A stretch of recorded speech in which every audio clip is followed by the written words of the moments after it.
This is Burleson. Today is burrito day. I like the burrito.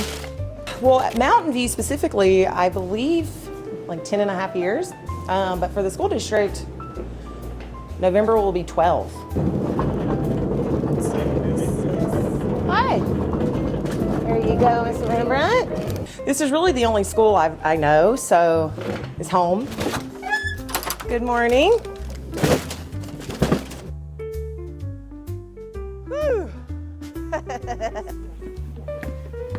Hi.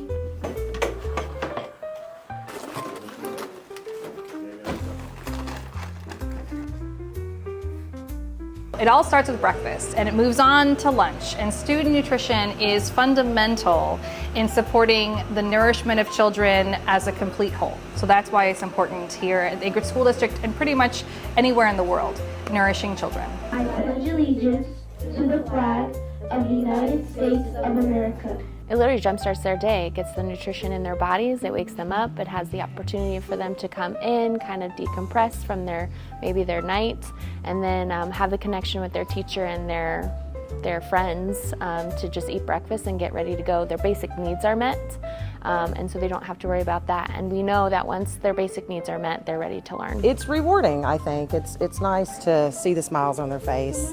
This is my favorite, Miss Bambi, and it can be the same student, just a different item every day, and they say that. So they're obviously happy to be eating. Good morning.